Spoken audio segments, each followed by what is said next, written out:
Where's the snake? Oh, well spotted eggs. There we go. See? I told you it was a snake. Oh, Eggsy, well done. That is awesome. Jan, you wanted to know when we last saw a boomslang. Ta-da! How appropriately timed was that? It's a female boomslang. It's a female boomslang. I'm not joking. How crazy is that? Well done, Jan, for choosing the most. You win the most appropriate timed question. There you go. Look at it. There's that very typical shape of the face, that big, big eye. And shame, she's scared.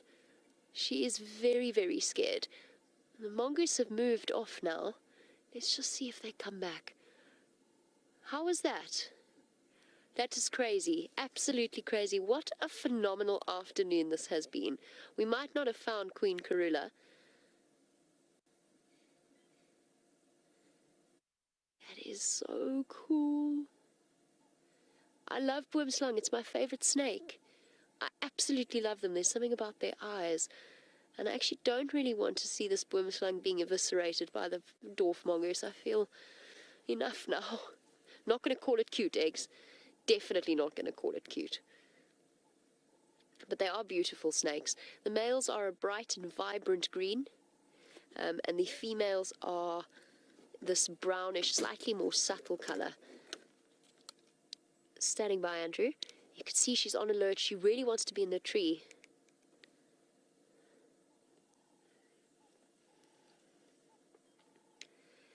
Andrew, if you go along Weaver's Nest, just past that Chelepan Road junction, if you keep going towards Philemon's Dip, you will see my tracks off-road going to the right towards that skova that runs between Weaver's Nest and Jigga Jigga Road.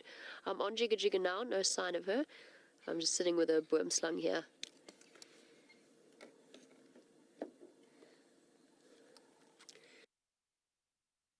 East towards the Mulwati in the skova itself, but Rex, Orbs and I, we lost her in that thick stuff. Oops, sorry, making a noise on my mic. This is amazing. That is so cool. Now, boomslang probably isn't a threat. That, Eggsy, when I first stopped and I said to you they're squeaking, there's dwarf mongoose here somewhere, that was why. They were alarmed at the presence of this boomslang. That's what had set them off. Now, boomslang probably isn't a threat to a dwarf mongoose. They are tree hunters by nature, which is one of the big reasons why they've got those phenomenally large eyes. Shame. It's okay, girl. There are no mongooses close. You can probably go up in the trees, up into the tree. Now, Michael, you want to know, are they venomous? Yes. Hugely. In fact, the boomslang drop for drop has the most potent venom of any of the snakes out here. It is one of the most dangerous snakes, and it is not to be underestimated. It is, however, hemotoxic venom. In other words, it affects the blood's ability to clot. And what that means is that you've got plenty of time to get to hospital if you are bitten by them, and that's unusual because they're actually quite unaggressive snakes. Despite her posture at the moment, that's just because she's afraid. They're actually relatively chilled out snakes. I've seen people, I wouldn't advise it, please don't try this if you encounter a boomslang. I have seen people catch them by hand. They're also what's known as backed fang snakes, which is a very primitive type of snake, and a little bit later, depending on what happens, I will draw it in the sand for you.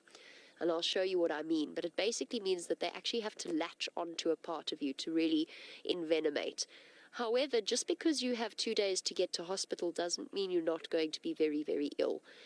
I do know people who've been bitten by boomslangs.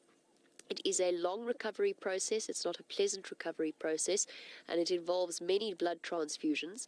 The antivenom is completely different to that of the other snakes. So there's a completely different antivenom geared towards boomslangs and vine snakes. Ask Taylor about her dream in the vine snakes when you next see her. I'm sure she'll have plenty to tell you about the dream that she had. So the vine snake is the other quite dangerous tree snake that we get out here, also with quite a sharp face. Hello, girl. Are you watching us closely? It's okay. The mongoose are not here. They're still around, though. Every now and again I see a flash of brown. But they have moved away from her. And as I said, she's not really a threat to them. That was just an instinctive response from that mongoose. Where is I going? Oh, yes. Big Eyes. It is a tree hunter, and it has very, very good vision. Now, most of you will know that generally, snakes don't actually see all that well. They see movement very well, but they don't see all that well. But for the boomslang and for the vine snakes, they actually need to have relatively good eyesight, because a lot of the things that they hunt would be things like chameleons, which are very, very difficult to spot, and they sway and move very slowly. One of the big reasons is, of course, so that they stay out of sight of something like a boomslang. I can't believe this. This is such a crazy afternoon. I can hear and it's difficult for you to hear. They're so high-pitched, but there are dwarf mongoose that are squeaking absolutely everywhere. Very, very high-pitched, almost too high for me to hear. Oh, no. Oh, my goodness. Where Eggsy's seen one sneaking up behind the snake. Must have just gone behind the tree. There it is. I can see its tail. It's just snuck round. You're in trouble.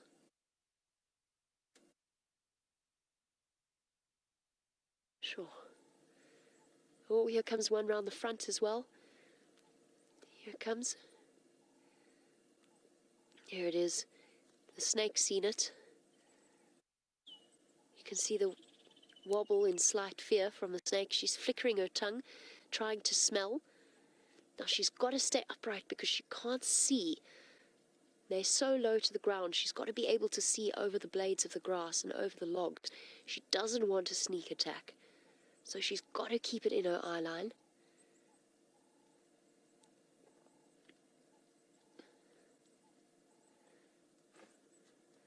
Mongoose backing up again. Going back in. Now, typically, mongoose will band together to mob snakes. So what's interesting about this is that's not what they're doing here, and I think that's because she's not as much of a threat. Okay, mongoose moving off, coming towards us. You little monster. Are you trying to catch a snake? Told you, we're going to have to call you Rikki Tikki Tavi. Now, Laura, you wanted to know how long they can grow, and you mean the snake, not the dwarf mongoose, of course. Laura, they can grow up to about 1 meter, which is around about 3 feet. They don't get as big as mambas or cobras. They don't need to be as big as mambas or cobras. They sort of, you know, it's much easier to hunt in a tree if you are slightly smaller and more agile. So they tend to stay as quite thin snakes, and really 1 meter long mamba is quite a big mamba. Oh, sorry. Confusing you. 1 meter long boomslang. 1 meter long mamba is a normal mamba. In fact, that's actually a young, small mamba. 1 meter long boomslang is a big snake. They're so beautiful. Here comes the mongoose again. I have to say, I never thought I'd say this, I'm rooting for the snake.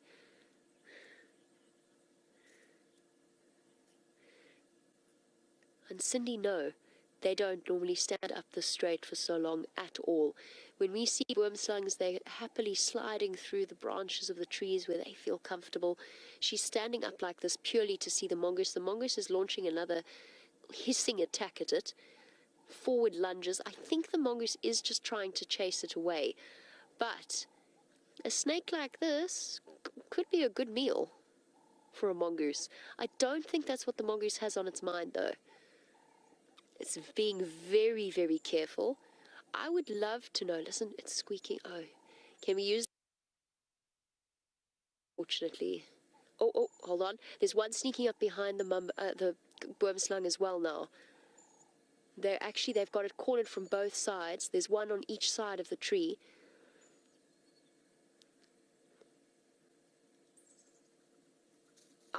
An alarm call from another mongoose a little bit off to the right of me. Probably they saw a bird in the sky, and they've immediately sounded the alarm call, and immediately the little dwarf mongoose have gone running for cover. But are they going to come back? They're not. The mongoose are no longer reacting to us at all. The mongoose get used to us very, very quickly. Cheryl, you want to know why the snake doesn't go up the tree? I'm not sure, Cheryl. I've been wondering the same thing myself. I think she's too frightened to move too quickly. Yeah, Mongoose is coming back around the back of the logs again. Cheryl, I think she's a bit afraid to move suddenly in case she attracts the hunting instincts of the mongoose. So it's a kind of, you get fight or flight out here, but you get one extra additional option, and that is freeze. And I think that's what's happened here. I think she knows that a lot of all of our predators out here, their attack is based on motion. That's why we always say you never ever run away from a lion. And although these are not quite lion-sized, I think the principle applies, and I think she's too scared. It's such a short gap, though.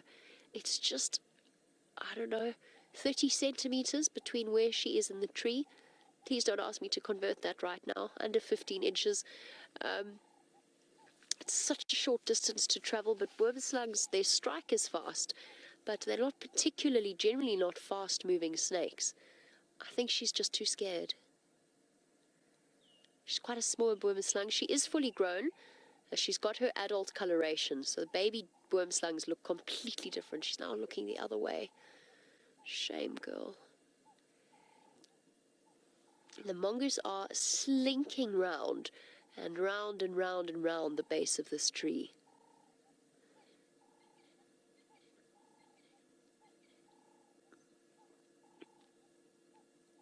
Isn't she beautiful?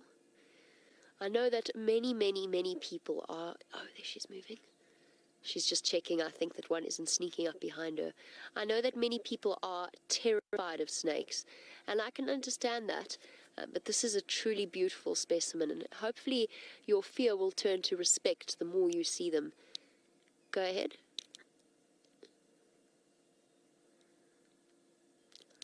Negative, Rex. I'm sitting on Jigga Jigga Road. I haven't checked on that bummer in the last 45 minutes or so. She wasn't there when I last checked. I'm just sitting with a Boomslang Dwarf Mongoose Standoff.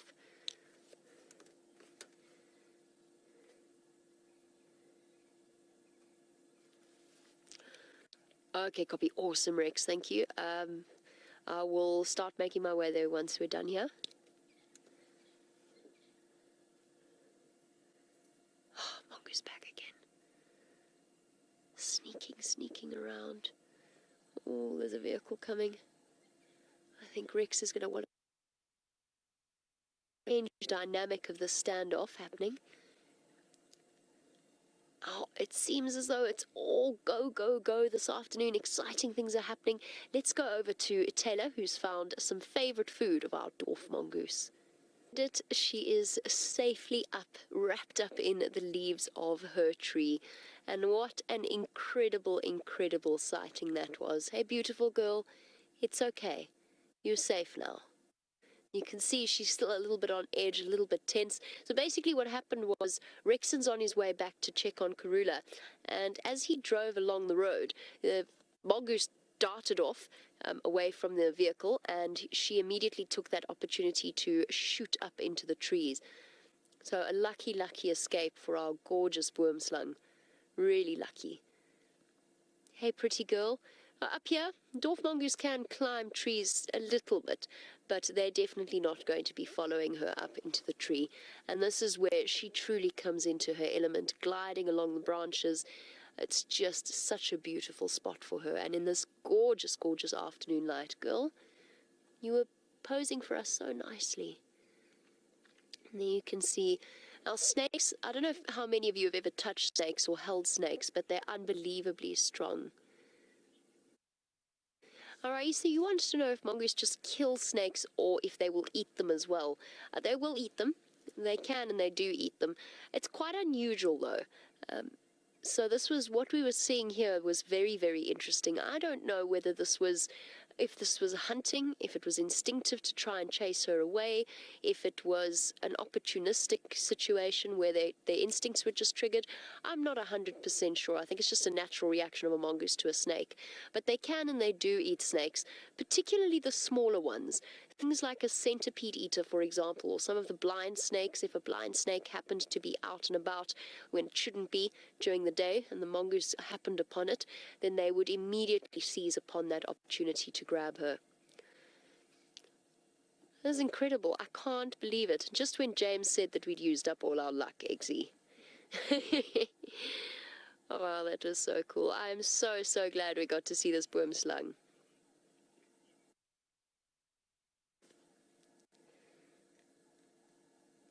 Welcome to Sydney on our sunset safari. Lovely to have your question. I hope you found that as incredibly engaging as we did. Now, Sydney, you want to know if tree snakes will lay their eggs in trees, or will they go down onto the ground to lay them? That's a very, very good question, because, of course, snakes generally will go looking for a fantastic cavity to hide their eggs. Now, most of our snakes will lay their eggs on the ground, but you are right. Boomslangs and vine snakes will lay their eggs in crevices of trees. I had to think there for a second. I'm trying to think if there are any tree snakes that are oviviparous, in other words, that give birth to live young, but I can't think of any. Tends to be the adder snakes, puff adders, vipers, that family. Wow, that was truly, truly phenomenal. What an incredible sighting. Well, she's safe in her tree now. I just want to check in with Rex and excuse stay now. I think this is going to be it for the afternoon. We'll take one last look at her. I just want to contact Rexon. Rex.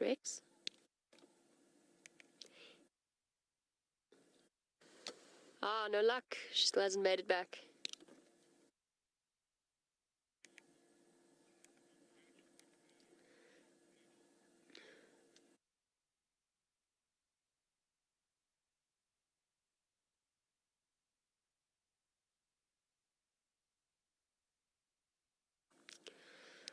Okay, copy. Maybe she's resting here in the shade, or maybe she's just taking some time to find the cubs. I'll check in again a bit later. I'll double check on that kill. Groovy. Sorry, I won't get over the fact that Rexon said groovy on the Game Drive channel this morning. It made my day. So the good news is we don't have to leave our boomslang, so I'm going to stick around for a little bit longer because we don't often get to see them. Karula hasn't returned to the kill, so what we're going to do is send you... Sorry, Lou, I wasn't even paying attention. I was so flabbergasted. Where am I sending everybody? My apologies. I'm going to be sending you over to James at Chitwa Dam. I hope you all enjoy it. Away from this boomslang sighting. It's a rare opportunity. I also owe you an apology. I said that they can grow to about 1 meter. I've only ever really seen a boomslang about 1 meter long, but apparently I've double checked on my app, and apparently they can grow a little bit larger than that, up to really only just over 1 meter, or around about 1.5 meters for the really big specimens. And this particular snake, it's hard for you to get a sense of scale. She's tiny. She's probably only about 1 meter in length, so that's about 3 feet. She's all curled up. She looks enormous when we zoom right in like that, but she is in fact quite small. And she's had a very, very lucky escape. I'm just going to chat to, bear with me 1 second, I'm just going to chat to Andrew. Thorn grows up into the bush willow itself. She's sitting there. Cool. Cheers, guys.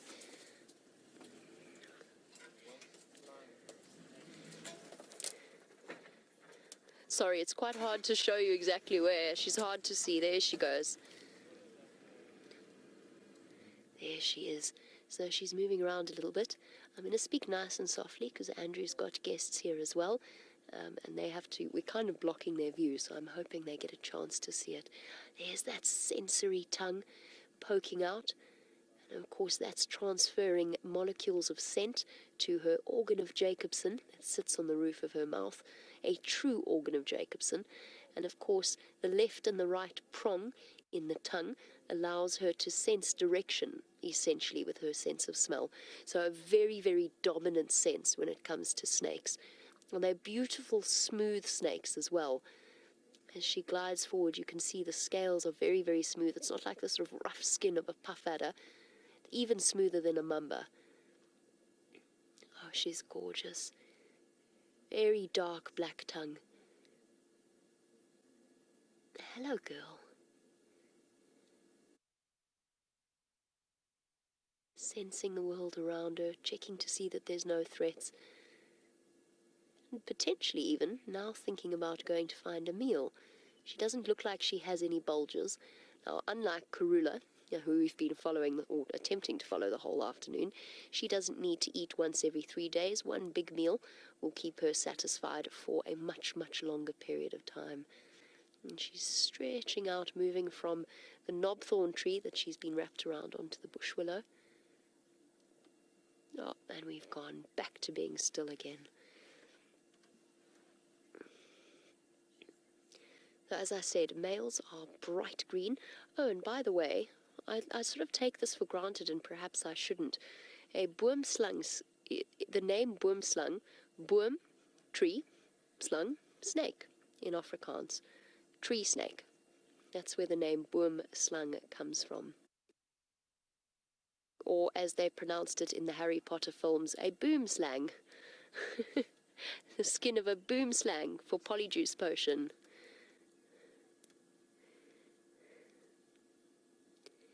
Welcome to David in Napa. You wanted to know a little bit more about the scales themselves. You want to know if they are smaller towards the end of the snake and then get bigger towards the head. They're biggest towards the middle of the snake. So the scales, if we look at her head, the start of her head, they're quite small around the head. It allows for a greater flexibility, particularly around the jaw, so they don't block up in any way. And you can see the largest scales are actually the scales on the belly. Those are smooth and basically cover the entire underside of the snake. Look at that almost mother-of-pearl shine. How pretty is that in the afternoon light? And then you've got the sort of overlapping scales. They're generally roughly the same size throughout the body. And then, yes, as they get to the tail, they will taper off and get smaller. And each and every single individual species of snake has unique scales. There it's biggest on the left of your screen, those belly scales. Each and every species of snake has a unique part about that in the tent when we first found that mamba skin, that massive, massive mamba skin, and the fact that they're identified. Well, I mean, a boomslang's easy to identify, but you can, if you were to find the skin, count the scales around the upper labial, so the upper lip, around the eye, and around the cloaca, or the reproductive opening. And those will tell you a little bit more about the snake that you're seeing.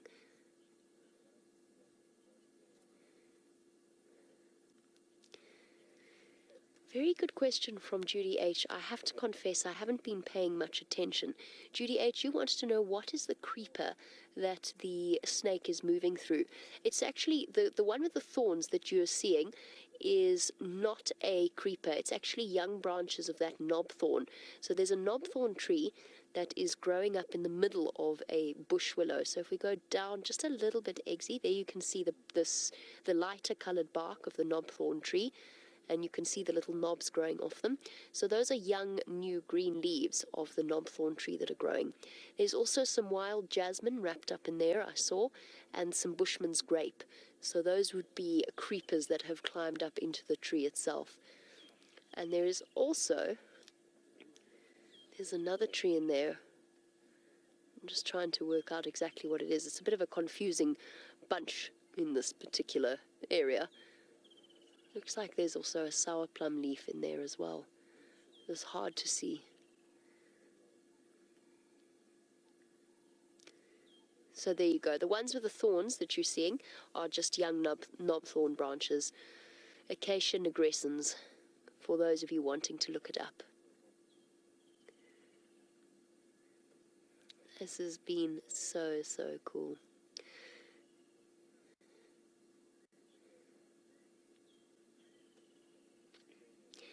Now, Reese, you wanted to know with boomslangs, when they shed their skin, do they do it inside the tree, or will they go down to the ground? Will they find a crevice? Now, generally they will try and find a crevice.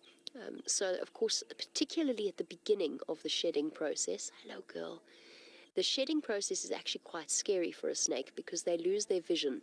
They can't see because the shedding, even the scales over the eyes or the covering over the eyes actually peels away. So their vision gets very, very milky. Their eyes get very milky. So yes, boomslangs will seek out crevices that they can hide in order to shed their skin. All snakes will do that, whether they're on a safe place where they can shed without feeling too vulnerable, because it is quite a dangerous time for them. Once the head is shed, then they're more comfortable about moving about. As soon as they can see again, they're not too stressed about it, which is why we so often see snakeskins dangling in trees. We found quite a few of them on bushwalk and other adventures. Okay, I think our female boomslang will probably be settled here for a while. I wanted to show you one thing. Hold on one moment. Let me see if I can get it up for you.